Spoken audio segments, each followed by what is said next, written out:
Greetings from Our Savior's Lutheran Church in Pequot Lakes, Minnesota. We are a part of the Evangelical Lutheran Church in America. My name is Pastor Stephen Blankish. I'd like to thank you for joining us here online. We are in the midst of doing our last of our Wednesday Lenten Vesper services, where we have been focusing on messages from the mountains. Our reading for this evening comes from the 19th chapter of John's Gospel.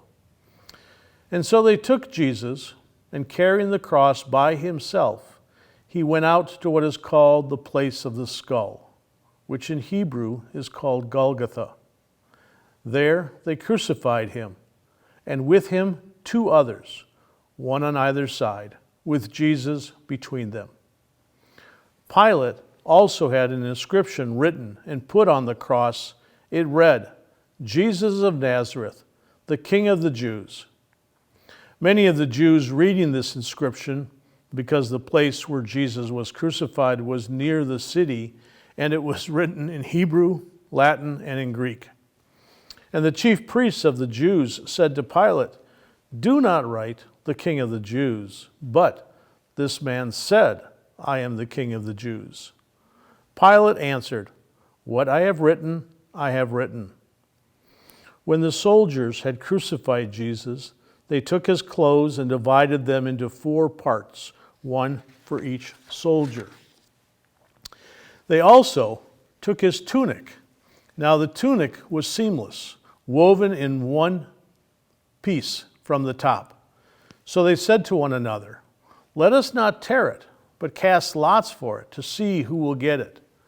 This was to fulfill what the scriptures say. "They divided my clothes among themselves, and for my clothing they cast lots." And that is what the soldiers did. Meanwhile, standing near the cross of Jesus were his mother and his mother's sister, Mary, the wife of Cleopas, and Mary Magdalene.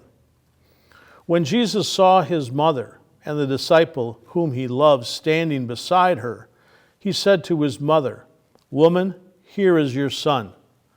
Then he said to the disciples, "Here is your mother." And from that hour, the disciple took her into his own home. After this, Jesus knew that all was now finished. He said, in order to fulfill the scriptures, "I am thirsty." A jar full of sour wine was standing there. So they put a sponge full of the wine on a branch of hyssop and held it to his mouth. When Jesus had received the wine, he said, "It is finished." Then he bowed his head and gave up his spirit. The Gospel of our Lord. This evening's mount is Mount Calvary, the mountain of power. Perhaps you're familiar with the phrase, "all roads lead to Rome." There was a time when that sentiment was true.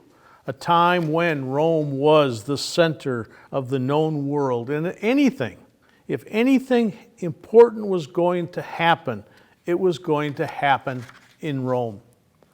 In light of all the biblical mountains that we have considered during this Lenten series, we would have to say that ultimately all mountains lead to Calvary. Not because of its height, because if you recall, Mount Calvary is really nothing more than a garbage dump in the side of the hill outside of Jerusalem.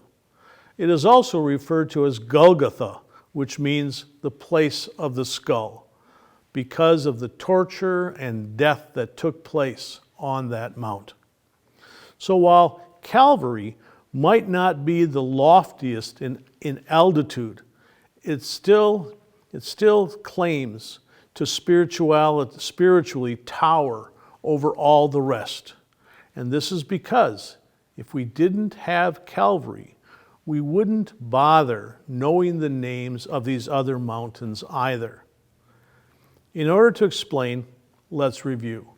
And this is where our confirmation students taking notes will want to pay particular attention. If you recall, Mount Ararat, the place where Noah's Ark came to the rest, and we refer to this as the Mount of Promise. God promised Noah a future and a new life. Like Mount Calvary promises through Jesus the forgiveness of sins and a new way of life. In this respect, Ararat points to Calvary. Then comes Mount Moriah, the place where Abraham was asked to sacrifice his one and only son, Isaac. This mountain we refer to as the mountain of providence, in that God provided, in place of Isaac, a ram caught in the thicket to be sacrificed. On Mount Calvary, God provides again, this time God's own Son, Jesus, who through his sacrifice takes away the sins of the world. In this respect, Moriah points to Calvary. This brings us to Mount Sinai, the place where Moses received the 10 Commandments. If you recall, Jesus takes those 10 and with the wonder of his divine new math, turns them into 2 commandments. Love God with everything you've got and love your neighbor as yourself. When Jesus went to the cross, he was loving God with every ounce of strength that he had, and he loved us as he loved himself. As it was for us and for our salvation that he laid down his life on that cross. Sinai points to Calvary. On a hillside outside of Jerusalem, Jesus provides us with what we now call the Sermon on the Mount.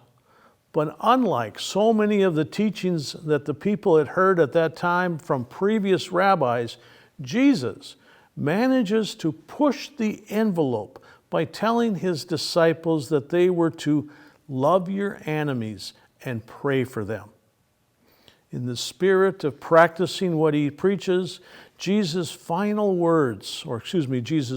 words from the cross were the words, "Father, forgive them, for they know not what they do." Once again, the Sermon on the Mount points to Calvary. On Mount Olivet, we encounter the mountain of presence. Jesus experienced the powerful presence of God as he sweats blood over his impending suffering and death.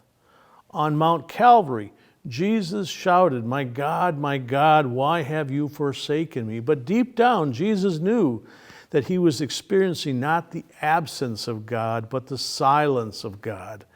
Olivet points to Calvary.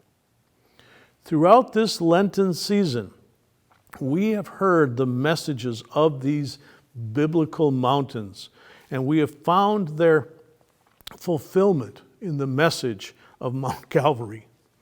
And the message from Mount Calvary boils down to 3 words, 3 simple, concise words.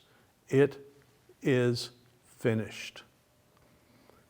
It is easy for us to read these words as a huge sigh of relief, as in, it's finally over, thank God.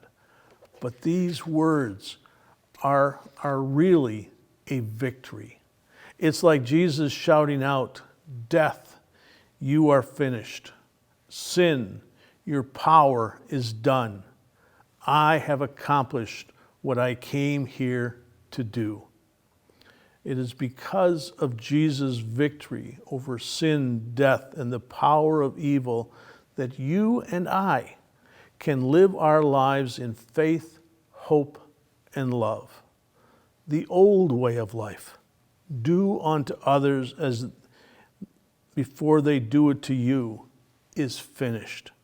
Because of Calvary, we are now set free to do unto others as we would want them to do unto us. Amen.